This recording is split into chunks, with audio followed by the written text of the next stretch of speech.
Good afternoon. Welcome to today's Daily Digital Micro Webinar. My name's Chris Carter. I'm one of the digital skills developers here at Cardiff Met, and we provide digital skills training to staff and students.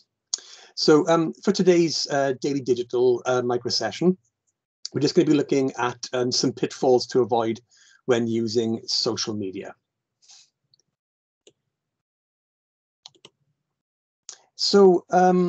Jisc previously published an article noting that how students had posted graduation pictures online, and fraudsters subsequently could use these pictures from graduations with students holding like certificates and everything, and they could use these to create false graduation certificates, and they could also use these pictures to create other official looking university paperwork. And it highlighted to me how careful we need to be when posting content online. I think the most important way to approach posting anything online is to not post anything that you wouldn't be happy for the rest of the world at large to see. So this applies to text, images, videos, comments, social media status updates, pretty much everything. And although many sites online are now secure, hacks are always a risk, and items or posts or replies that you might have thought previously private might possibly be made public. So I think with that in mind, it's very, very important to think before you post. So if you do get angered or irritated by something you see online, don't reply immediately with like just a knee-jerk reaction, or try not to respond to comments with an immediate gut reaction, because you might regret that obviously in the future.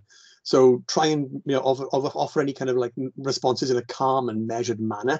And what I try and remember is nothing bad happens if you don't press send.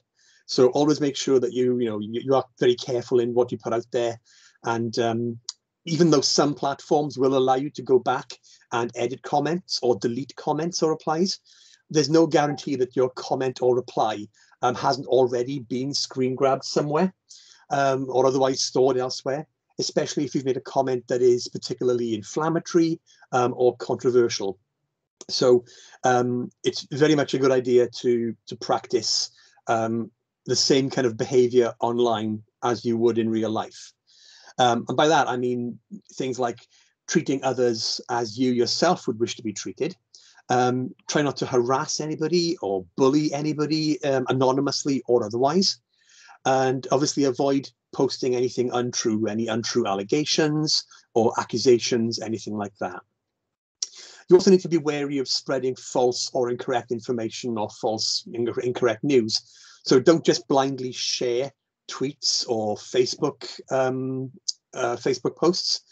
You do need to maybe research any kind of claims a little bit for yourself first to verify if that information is real.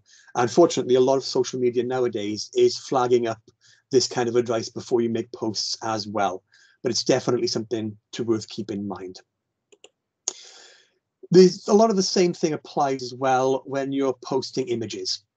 So if you're going to be posting any images up online, again, only post images that you would be comfortable with everybody seeing. Again, because of hacks and everything, sometimes you might find that things that you thought were private might not be private. So obviously it makes sense to try and minimize posting things that you don't want to be seen. And as a general rule of thumb as well, don't post pictures of other people without their permission if you can avoid it. This is especially true of other people's children, because a lot of parents do like to carefully monitor their children's online presence, at least until the child is old enough to make their own decisions as to how they deal with their own social media. You also need to be wary of posting up any pictures online that can allow fraudsters to piece together aspects of your life that can enable identity theft or other such crimes. So, for example, with the graduation certificates I mentioned earlier, some students even posted up like holding a picture of their transcript. And if you do that, then of course that's a lot of personal data that's going up online that people can use to commit identity theft. If you put pictures up of your house or of your car, That can give away crucial information as to where you live or what possessions you have. And if you post pictures up of, for example, if you're on holiday, that could also show that you're not at home at that particular time. And that could also be a draw for burglars. So, of course, if you are posting anything like that online, try and make sure that you are posting it within like specific closed off groups or somewhere that you are confident is secure.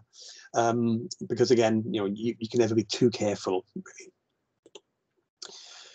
Another area where you can think of extra security is your email addresses. So instead of having just one email address, it might be beneficial to have multiple email addresses. So you could have one email address that you keep private and that you only use for friends or family or official businesses.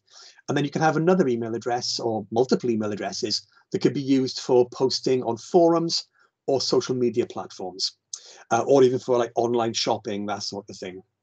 And if you've got the separate emails set up, that can also help minimize the amount of junk mail or spam mail that will be received as well. So if you're not putting your private email out everywhere, that's obviously going to minimize the amount of junk that'll get sent your way.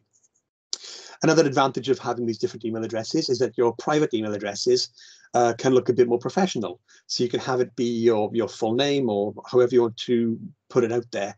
But that way, for job interviews or for other companies that are getting in touch with you, that sort of thing, you've got a more professional looking email address.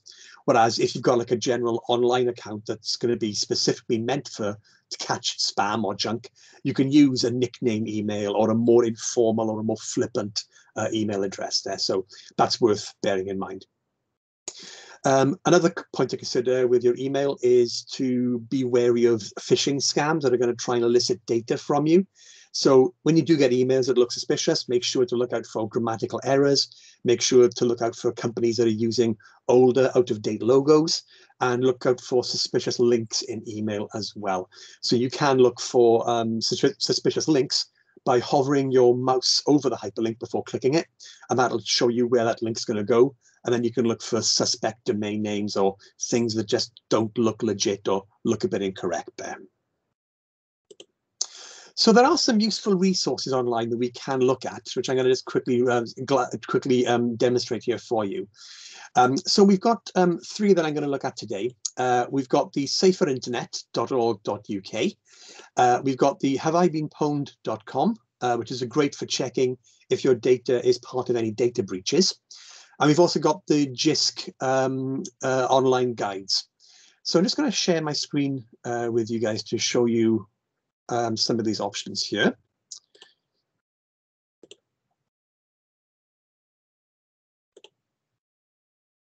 Hopefully that's working there.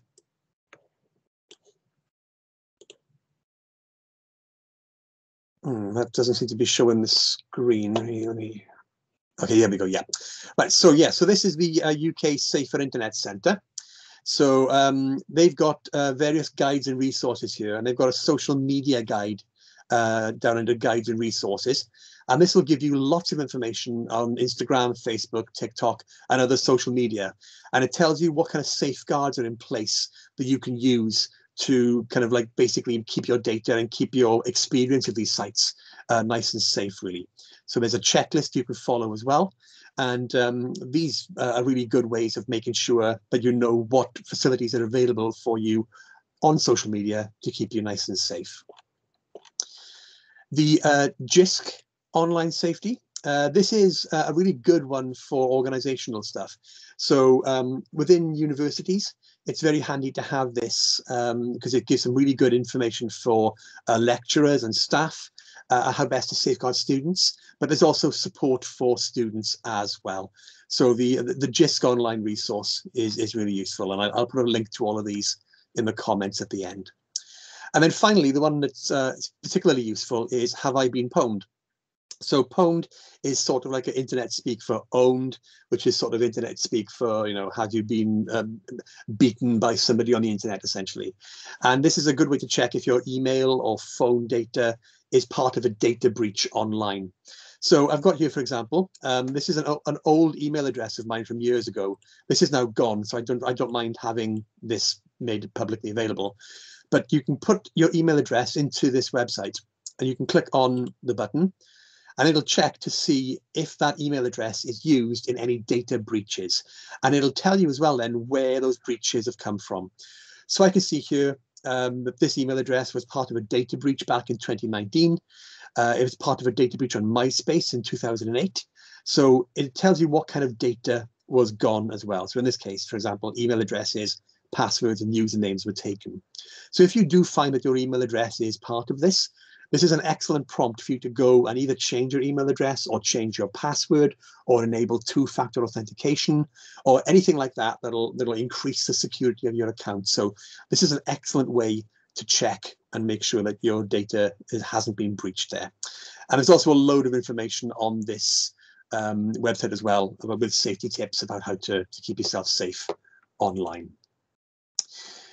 So with that in mind, that'll come to the end of the presentation there. I'm just going to turn on the mic for you guys as well.